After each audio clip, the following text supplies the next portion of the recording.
But I really don't have any regrets. I really don't. I've lived exactly how I've wanted to.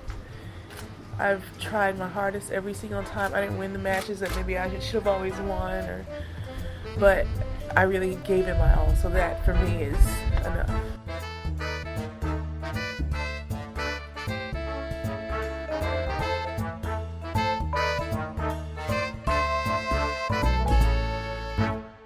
Hello everybody, welcome back to the Body Serve. I'm Jonathan. I'm James. We are in, not Miami, Fort Lauderdale. Yeah, we're currently waiting out, I guess, the 36 hours of rain, it seems like. We had tickets for tonight, that's not happening. Or better stated, we're not interested in finding out if that's happening. If you've seen the weather forecast or the radar around Miami Gardens, any play at all today is very optimistic. Yeah, and nobody wanted to buy our tickets. I don't know why. One of the things I was most curious about in attending this tournament for the first time was to get my eyes on the stadium court. It's been much maligned. So much has been said about it, especially from folks who've been to, I was about to say Camden Yards, but that's baseball. What was it called before? Crandon Park. Crandon Park, yes. And I have to say that while I generally enjoy the grounds, period, that does not include the stadium. I find the stadium to be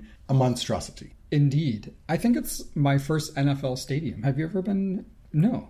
It is massive.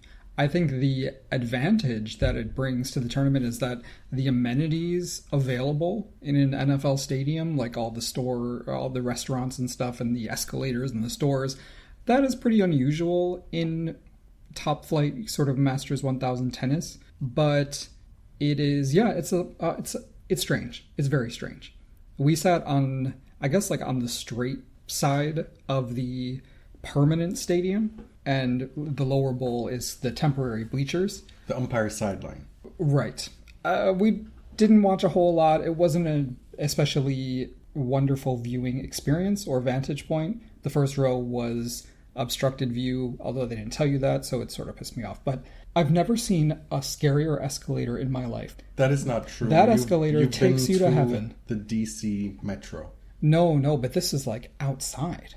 Oh. You know, I was trying to spin around and get a video like I did at Arthur Ashe last year, and I looked down and said, if I slipped on one of these steps, I think I would just roll down to the bottom. So we ended up leaving stadium last night, not watching much of Rybakina and Towson, because it just wasn't very enjoyable.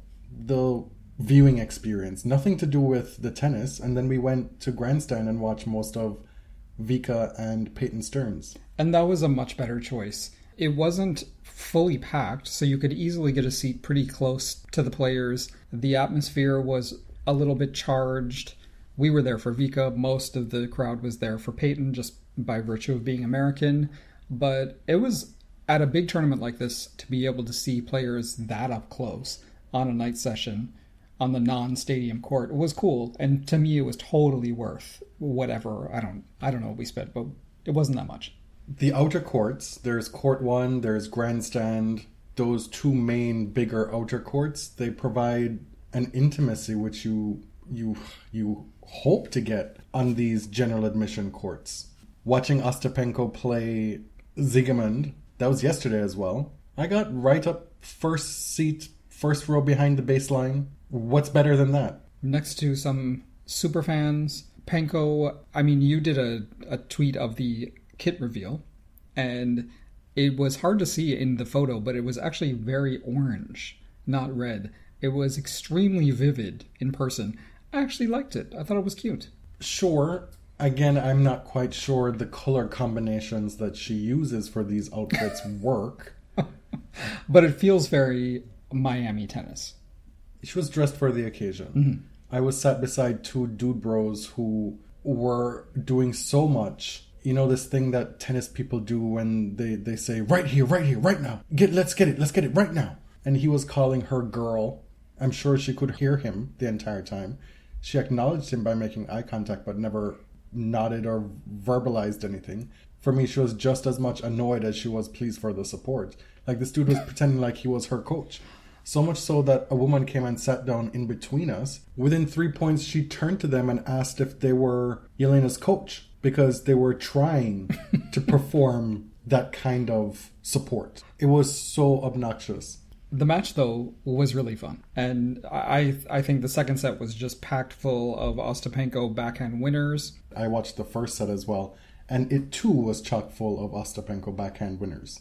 I honestly felt like... So by the time I made the trek 40 years in the desert from the parking lot to the site, I got to see this full second set of Ostapenko-Siegemund, and I felt like that's worth it for me. I'm like, okay, I got to see a set of Ostapenko.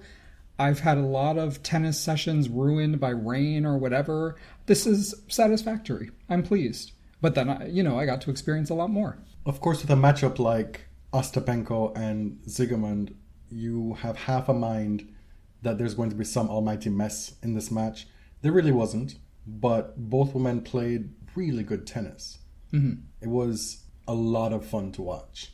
And that's often where the best tennis viewing happens early in a tournament, because you're not getting top players matched up against each other, generally speaking.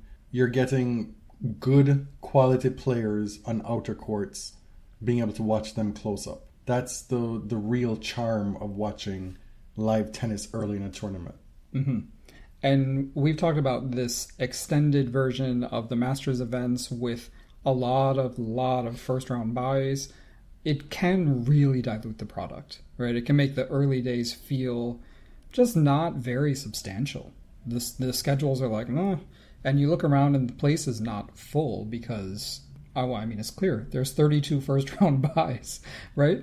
But that was a match that really felt worth it. But this idea that tennis stadiums need to be full to the brim to prove attendance, that doesn't work out. It doesn't add up, because at any given time, half the people who are at the venue are on the grounds, not actually at a tennis match. Well, that's true. And actually, that doesn't matter for the organizers. That's probably even better for them, because people are spending money on concessions. They're trying to get people through the gates. But more broadly, tennis is trying to sell broadcasting and media rights and data rights. That's what really pays the bills for the tennis establishment overall. Tournament organizers, of course, want people there, and they want people on TV. They want their stadiums to look full. Back to Stearns and Azarenka for a second. You probably have seen online that RedFoo was there, the guy from LMFAO, who used to go out with Vika, probably, 2011, 2012? A long time ago. Back when they used to be popular, when they had that obnoxious song. He was there. According to Blair Henley, I missed this. At Indian Wells, I guess he met Peyton Stearns, and they hit it off, and he's been watching her matches since. So he was in the front row. Stearns apparently invited him to Miami. Oh, okay. And he is a tennis lover and a tennis player. But he was in the front row, and I'm like, oh, okay, that's RedFoo. I'm sure he's here for Vika, because I missed that whole thing. No, he was cheering very vociferously for Stearns when she won, the second set? I'm like, what is going on here? He was also refusing to clap for any good play for Vika. Mm-hmm. We usually avoid talking about players' personal, romantic lives and stuff. I generally do not care. I don't care who's sleeping with whom or whatever. But seeing that publicly, now I want to know. What happened with that? I don't care about that. That's none of my business. I just think it's tacky AF for you to show up at your ex's match when it's so publicly known. You were one of the most public couples in tennis for the last 15 years, and you're just gonna act like that, like nobody knows the context. That's strange for me. That feels like mind games to me. No matter, are you down bad for Peyton Stearns? That deeply that you would show up to your ex-girlfriend's match? That just feel, I don't know. What are you doing? You can't say to Peyton, well, I think I'll sit this one out. Instead, you end up cheering loudly with Vika 5 feet away from you. That is incomprehensible to me. And you're still wearing that same look you've been wearing since, 2010? In the cringiest era in popular music history? Simona Halep made her return to tennis. She had quite a bit of support from her Romanian crowd. I was at that match for her entrance and for the entirety of the first set. It did not look good for Paula Badosa at first. It took Simona, 6 points, which she lost all 6 of them. It took her about 6 points to get her feet into the match. And then she eventually won the first set fairly easily. Paula, in turn, won the final 2 sets and the match. This felt like a really good re-entry to tennis for Simona, drawing Paula Badosa, because there were questions of whether she would even come. She's been struggling with her health so much. Was she injured? Is she going to play? But Paula was more ready than I expected, and it's not surprising that Simona would have kind of started well and gone away a bit as the match got longer, just because it's been so long since she's played a competitive match. Lots of double faults. I think she hit double-digit double faults in that match. Watching Paula Badosa play, I can't help but be surprised that she's only won 3 WTA titles. This is a woman with serious game. And I'm also always surprised at how powerful she's on court. Now, of course, with Simona back, and we talked about the context on the last episode of what she said when Sharapova came back and got a wild card after her doping suspension, would she be asked about her wild card situation? Would other players be asked about it? And Caroline Wozniacki was asked, and she delivered. I don't know if anyone expected her to give essentially an essay for an answer. Caroline is not always the most... she's not always the most giving in press conferences, but when she is ready, wow, she will eat a press conference. When she was asked kind of, how do you feel about Simona Halep's comeback? She said, well, first of all, I've always liked Simona. Now, when it starts like that, you know that it's going to take a turn. We've always had a good relationship. Now, I won't read the entire thing, but the key statement here is, it's my personal belief that I don't think people should be awarded wildcards afterwards, as in after returning from a doping suspension. And later on in her answer, she made it very clear that she got her suspension reduced. It wasn't a clearance, it was a reduced sentence. And this is countering what Simona has been saying since she's been back, that she's been exonerated, it's been made clear to everybody that she did nothing wrong, and technically those things are not true. Now, Simona can say whatever she wants. It's a reporter's job to hold players accountable, or their sources accountable, and ask questions about the facts themselves. Caroline did not want you all to forget the actual facts of what happened here. And I tweeted this, and I don't really even care to argue it that much. Like, I'm not a great Caroline Wozniacki defender, but agree or disagree with what she said. She has been consistent from Sharapova to Halep. She's treated these two situations the same, which most of us and most players have not. For Caroline, she thinks that if Simona wants to come back and it's been a mistake, then she should, quote, work her way up from the bottom. She shouldn't be taking wild cards. She should go to ITFs, whatever tournament she can get into, and work her ranking that way. And a few people said, well, Caroline's one to talk. She's been taking wild cards left, right, and center after she retired. I thought we were all on the same page about pregnancy and maternity leave being different from a doping suspension, but I guess we have not formed that consensus. I'm not even arguing anything about Caroline's wild cards. It's my firm position that women returning from having a baby should get these allowances very freely. And even with the Simona situation, I expected her to get wild cards, and I didn't foresee this becoming a topic of discussion for this discourse to be going on until we were all reminded about what she said about Sharapova. Like, that is a distinct, well, look at what we have here moment. Yeah. Like, this is something, she caused this. Mm-hmm. As far as the wild cards, I felt like we beat that into the ground during the Sharapova thing, and I'm not really interested in talking about it. It was just like, yeah, of course Simona's going to get wild cards. I'm not complaining about that. Right, you know? But also, wild cards are inherently unfair. Yes. People like to point to one instance of a wild card being issued and saying, oh, this is so unfair. But quite literally, they're all unfair. Right. And who is deserving of a wild card? In Miami, why should all the IMG players get wild cards? Why should they favor Americans? Should they favor young upstarts, young teenagers, players returning from injury, players who are going to bring kind of digital attention or butts in seats? Like, inherently, you have to make these judgment calls, and none of them are really quite fair. And there is a difference, as it was pointed out to me yesterday by Courtney when we were talking about this. And you can't just look at the effects of wild cards as butts in seats. Like saying, for example, Venus Williams showed up on a Tuesday to play a 1 o'clock match on the first full day of tournament play. First round women's singles.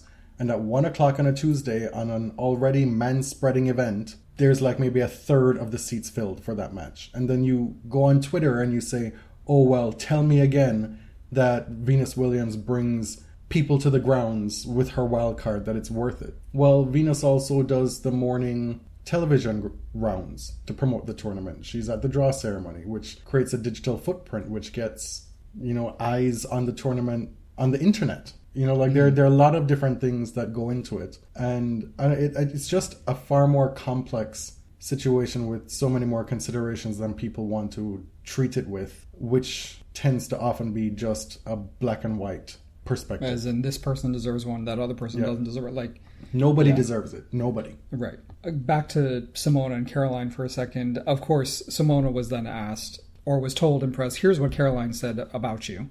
And these are always very difficult questions to answer, right? Because you probably, as the player, have not heard the entire context of the answer. It's like, Caroline said this. What do you think? She says, quote, why has she said that? I didn't do anything wrong. And again, like, why should she hold herself accountable if nobody else is? Anyway, I'm so uninterested by this now. I'm just ready for it to be done with. You got to see Kei Nishikori? Yeah, making his return to tour for the first time since Atlanta last year, I believe. Sometime in the hardcourt summer last year. He had a few tournaments that he had entered and then had to pull out, one of them being the US Open. He was back losing in straight sets to Sebastian Offner, who quite frankly just blew him off the court. And that's not to say that Kei looked bad or played poorly, it's just that Offner had way more power and penetration on his shots, and Kei couldn't handle it. But it was still cool to see Kei Nishikori up front and close. Maybe for the last time, I don't know. I think that's one of the things that influences my decisions on who to watch when I'm at a tennis tournament these days. Who may I never see play again? Yeah. Kei was one of them. I assume Wozniacki is going to be around for a little while in this second career, but I ended up watching her twice. And you tell me 4 years ago that I went to a tennis tournament and watched Caroline Wozniacki in back-to-back days, and I'd have called you a liar. Right. But here we are. And what I got from watching her these last two matches is that her footwork and her movement still is incredible. Caroline gets herself into such good positions to be able to execute her ground strokes. It just happens that her ground strokes aren't as but they're just penetrative. Not massive weapons, right? But she will fight you tooth and nail. And so seeing the positions that she gets into to then execute her technique, that was really cool, especially from courtside. And we've jumped at this opportunity many times at this point with Venus. And I imagine she'll play this one, 4 or 5 more times at least. But we have run to buy tickets to see Venus a number of times thinking this is probably the last time. We'll have more impressions of the stadium and the site once we've been able to spend more time there. I do really want to do the gondola thing, like the, whatever they call it, the ski lift. I feel like a gondola occurs on water. I know you would think that, but they also call those things in the sky gondolas as well. I'm going to look that up. Okay, fine. It's an enclosed ski lift. That's what it is. Switching tones for a second, something that has loomed over the beginning of this Miami tournament, of course, has been the death of Konstantin Koltsov, who died at 42 years old. He was Aryna Sabalenka's ex-partner. At the time that this happened, nobody seemed to know if they were still together. She confirmed it in an Instagram post a day or so later that, yes, we were not currently together, and I ask that you please respect my privacy at this time. We should issue a trigger warning here for self-harm and suicide. Koltsov, who was a retired hockey player, he played for the Pittsburgh Penguins and was coaching a Russian hockey team. He died by apparent or alleged suicide. Right. And when this happened, there was so much speculation about what happened. People wanted to know. Some people, of course, rushed to report things and were wrong or just plain insensitive. So Miami-Dade police said that it looks like apparent suicide, but his ex-wife has said something different. It's really not our place to speculate. a man is dead who had 3 children, and it's awful. Of course, people start to make judgments on Sabalenka's behavior in the wake of this. Mm-hmm. The fact that she is still on site, that she remained on site, that she made it clear that she intended to still play this tournament, that she shouldn't be doing this. Why is she doing this? What does this say about her as a person for still playing tennis in the wake of all this? I could never have an opinion on that. And that's just not me being, I'm not going to touch that subject. I'm going to keep my opinion to myself. It legitimately is none of my business how this woman decides to handle her grief. If she has any grief. If she didn't, there may be reasons why. I don't know. There's so many things I don't know about the relationship and how this went down and what happens when somebody has to deal with this kind of situation. I've never dealt with this kind of situation, let alone being a public figure. Mm-hmm. The argument is often that, well, because you're a public figure, I'm entitled to treat you this way. Oh, yeah, and you're required to do these things because you're a celebrity. You have to give me a statement right away, or we're going to rightfully spread gossip and speculate about what's happening. Mm-hmm. Or we're going to ask everybody who knows you if they're willing to say something. I just think it's my duty to mind my own business. Right. I mean, people were surprised that she stayed in the tournament, and for a lot of people, that would be a very surprising reaction to grief. Like you said, I don't know. I've never been through it. Some people want to throw themselves into work. She's scheduled to open her tournament against her really close friend, Paula Badosa. That was supposed to happen today. The tournament actually gave her an extra day, and it looks like she'll probably have another extra day because it will probably be rained out. Play has started. Really? Aryna Sabalenka just hit a double fault. Oh. So that's the day session. That's the day session has started. James Blake is praying that he can get a match completed. Yes. The rain policy is such that if one match is completed during a session, there are no exchanges or refunds. For those of us with night tickets, we're kind of hoping that the match is not completed, honestly. Because of our travel schedules, we were unable to wrap up the tail end of Indian Wells on our last episode. Well, I guess the idea would have been that we recorded it over the weekend, but we couldn't. So we're going to wrap that up here now. This feels so long ago, but there were fun things that I wanted to talk about at the time. Let's start from the finals and move backward. Okay. Alcaraz beats Sinner in the semifinals to even their head-to-head. And then he goes on to beat Medvedev in the final. His first title since Wimbledon. You've been talking for weeks now about how he's down bad, about how he's in a slump. Who has? You have. No. You haven't been saying that he's in trouble, but you've been noting that he's been struggling. Well, he's back now. Mm-hmm. He returned at the Netflix Extravaganza Slam and beat Rafa there in that match for whatever that was worth. And came to Indian Wells and went from strength to strength, match to match, and looked incredible by the end of it. Yeah, the semifinal was so impressive to me because he managed to think through that match, to steady himself and figure out a way to win against a player who had been on such a roll. It would have been easy to just lose to this guy who's played you really closely in a number of matches. He was hitting a lot of loopy topspin forehands, some of which even looked like mishits, but they were really causing a lot of errors from Jannik. Sinner's 19-match win streak snapped. It included Davis Cup, the Australian Open, and Rotterdam. Again, we see how the narrative in tennis can change so quickly, where Sinner was being talked about on a week-to-week basis as the best player in the world. And you'd be hard-pressed to argue otherwise, and here comes Carlos. And in a couple weeks when the clay swing starts, maybe Novak is back to his best, and then it's, well, here we are again. But what's clear is that Carlos's talent, while it may need a little bit of patience to fully develop in the consistent way that we expect the top players to play, it's still there. He's still Carlos. He can still get better. He's still doing these ridiculous, absurd things on a tennis court. Yeah.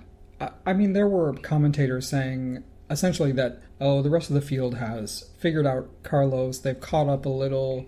He's got to try something different or be more consistent. But the inventiveness and the athleticism is part of why he's so successful. And Indian Wells is also just great conditions for him. Back-to-back champion. Like Iga, Indian Wells is absolutely perfect hard court conditions for her. A little sandy, high bouncing, kind of like a clay court. Players said it was slow, some said it was faster.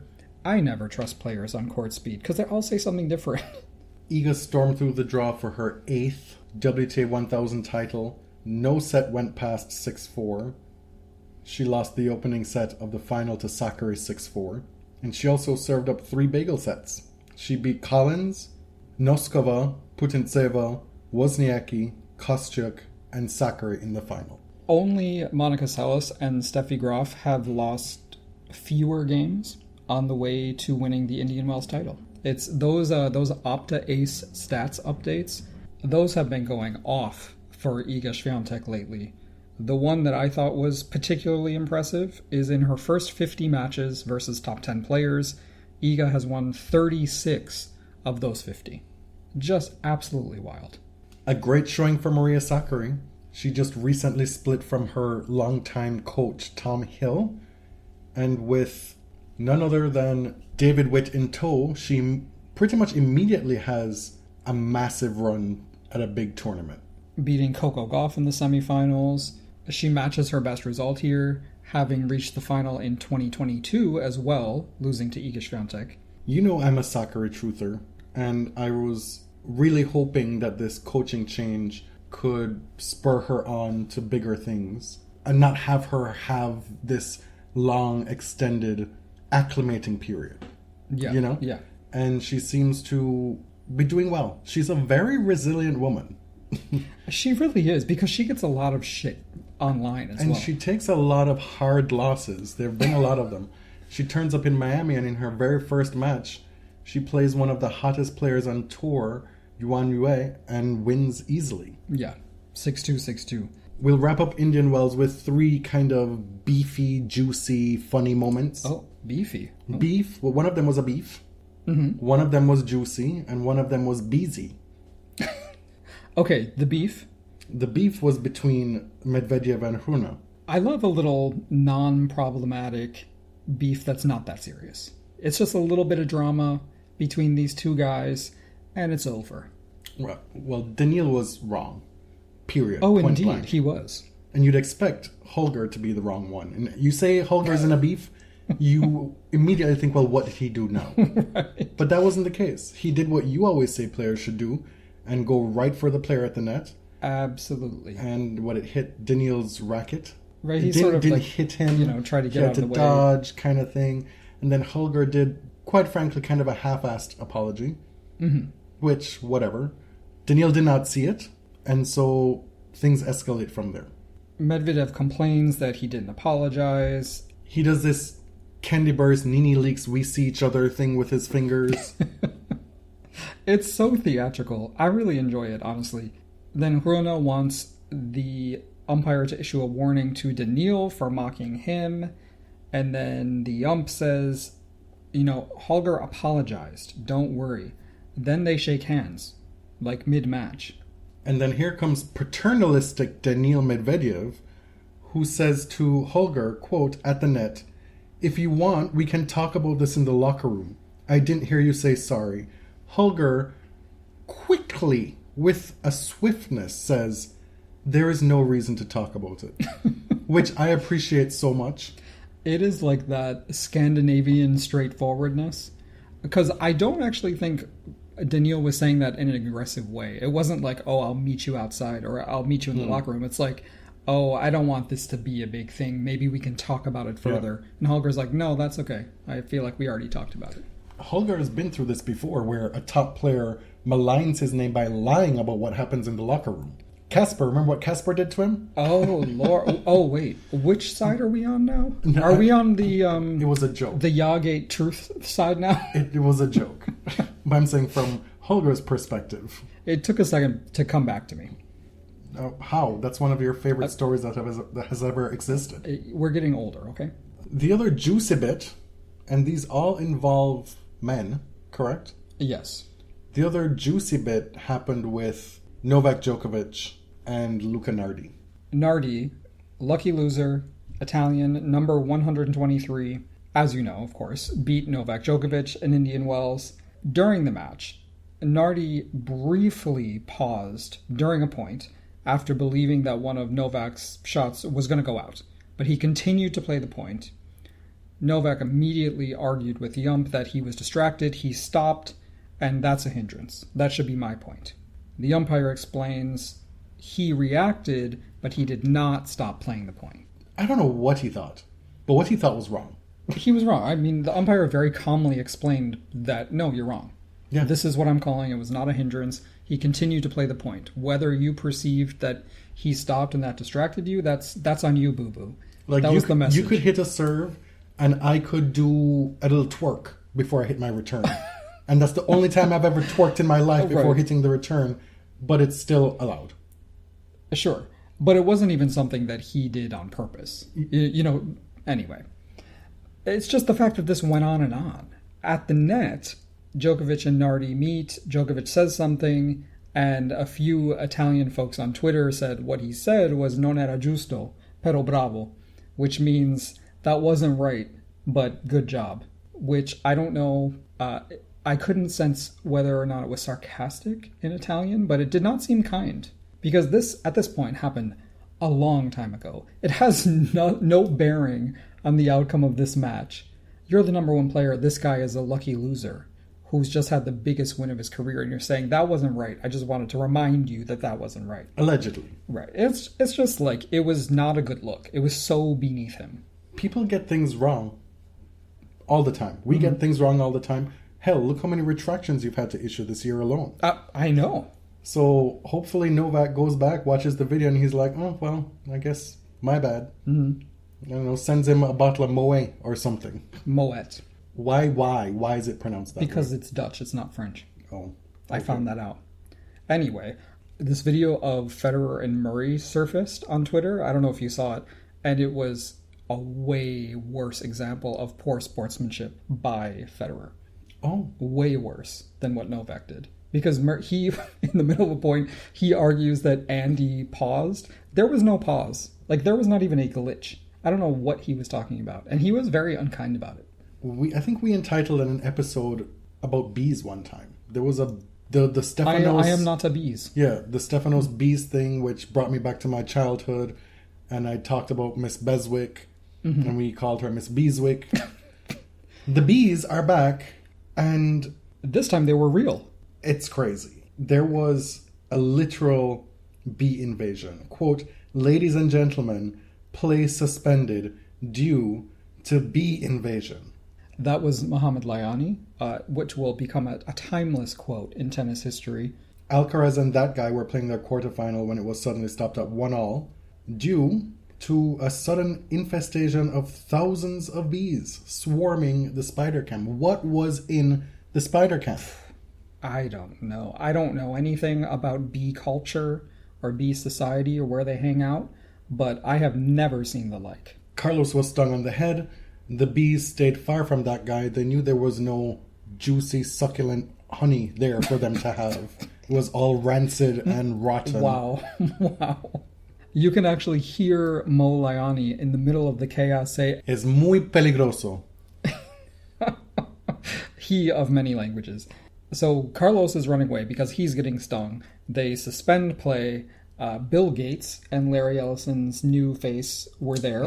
And I think they got out unscathed. But the crowd must have just been in shock at what they were witnessing. Play was suspended for almost 2 hours, while the now famous Lance Davis of Killer Bee Swarm Removal. The important bit, Carlos went on to obliterate that guy 6-3, 6-1. Wasn't even close. It was embarrassing. I'd be ashamed. Moving on. Well, he has other things to actually be ashamed about. But it was nice to see Carlos flip that result from the Australian Open. One quick thing about Lance Davis. So this gentleman, this is his profession, is clearing out bees safely. They don't kill them. Bees are very important. You can't be killing them anymore. Not like the old days. He actually has his own reality show called Killer Bee Catcher on something called EarthX TV. I've never heard of this. If that's a streaming service or a channel, I don't know. But he's apparently well known in the area. Shea Mertens win the doubles title over Hunter and Siniakova. This takes Shea to world number 1 in doubles, and this is less than a year after her return to tennis. She was gone for like 18 months. Mm-hmm. We thought we may never see Shea Sue again. And within a year, she's back to world number 1. She's won 3 of the last 4 majors, as well as a mixed doubles title in Australia. The woman can do it all. Right. She went from 0 points on her ranking now to the number 1, and she's replacing her partner, Elisa Mertens. The big news outside of the actual tennis having to do with the governance of tennis, there's been lots of movement apparently on a tennis merger, and that there are 2 major proposals in the works that could affect the way tennis is governed going forward. There's this Premier Tour, or Premium Tour, I've been seeing it called, or the Saudi bid. The Premium Tour has been discussed before. Saudi Arabia Public Investment Fund swoops in, offers $2 billion for a combined tour. These are very real, very serious conversations that are happening now. They're happening at Indian Wells, Miami. A vote apparently will have to happen in Madrid because the Saudi deal has given them 90 days to either say yes or no. Well, let's give just a general overview of what's happening. I don't think we need to go into the nitty-gritty of it just yet. The 2 deals, one is being pretty much driven by Andrea Gaudenzi, the ATP head honcho, and his deal with PIF, with the Saudis, would see him be essentially running both tours, the ATP and the WTA. He would be the head honcho of both tours. Mm-hmm. Gaudenzi's deal would have the Slam still operating separately. The other one, the Premium Tour, would have... Was it Premium or Premier? I've seen both. That would include the Slams, and Craig Tiley is heavily involved in that one.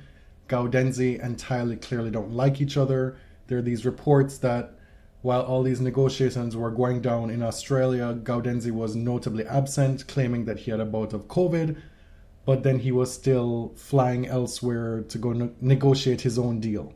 Yeah, this sort of personal drama is so interesting because it seems that almost all parties agree that tennis would have a great negotiating leverage if they combine the tours, combine revenues, find all these efficiencies, and that they feel that tennis still has immense untapped revenue potential. That it's such a popular sport globally, why are we not solvent? Especially on the women's side. As you said, Tiley is kind of spearheading the Premier Tour side of things, which would combine the majors and 10 combined Masters events. It would merge the tours. It would change the rankings to a race instead of year-over-year rolling ranking system.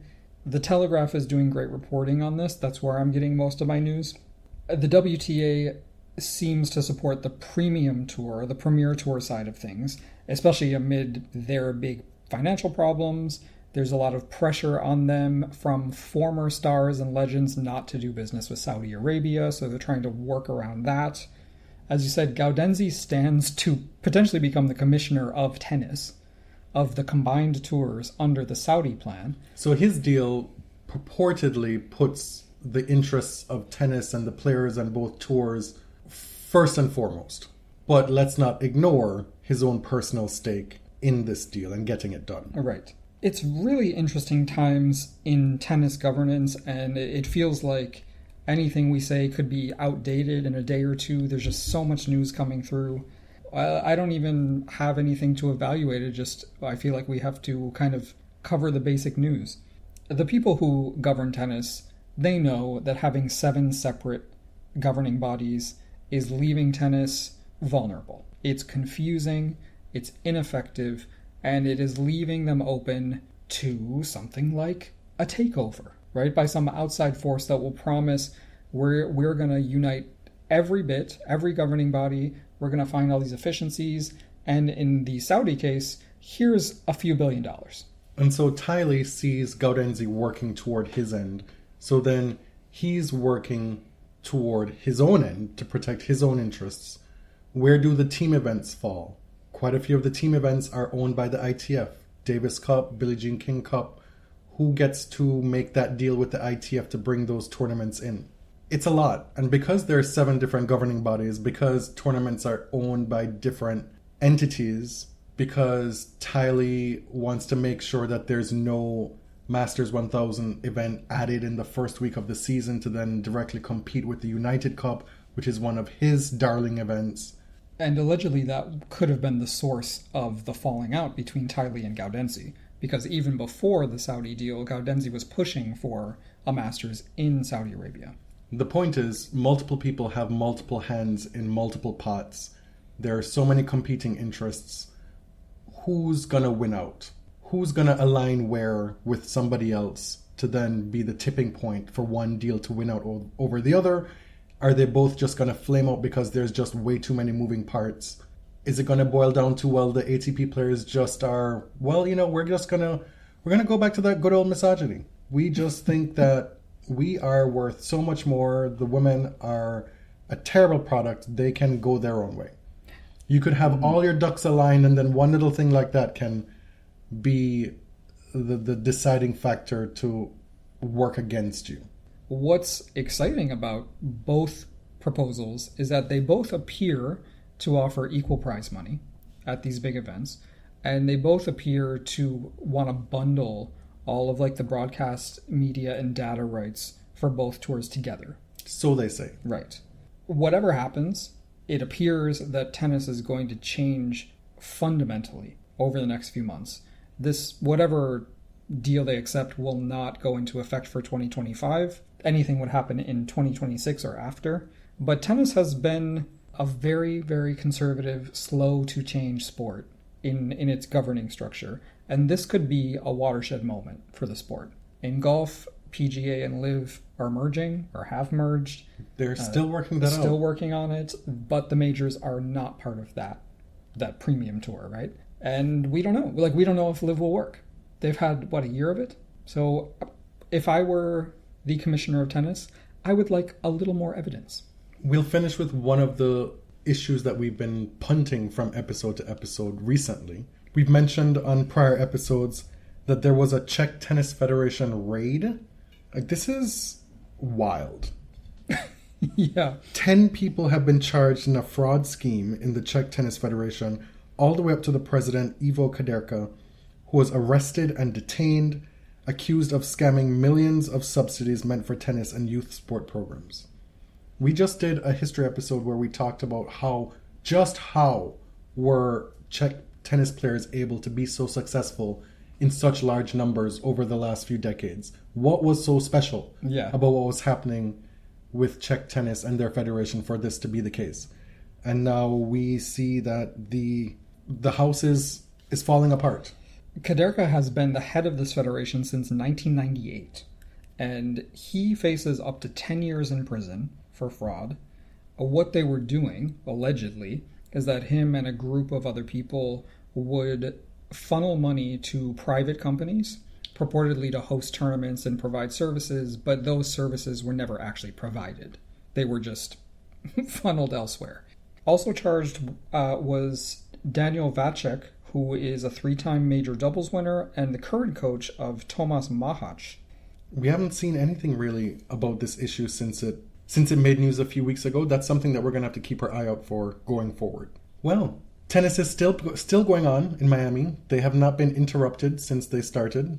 Coco Gauff is up on Nadia Podoroska 6-1, 1-love, a break in the second set. Aryna Sabalenka is about to try and serve out the first set against Paula Badosa at 5-4. We just talked about Tomas Machac. He is up a set on Andrei Rublev. Emma Navarro is on court, Shelby Rogers. They've pretty much got all the courts up and running at this point. We'll see how long it lasts. We'll be here in Miami a few more days. We will record again when we get home. My name is Jonathan. You can find me on Twitter at tennis_John. And I'm James at ElliotJMR. 2 L's, 2 T's. You can find everything BodyServe related at linktree.com/thebodyserve. Thanks for listening. Till next time. Thank you. Thank you very much.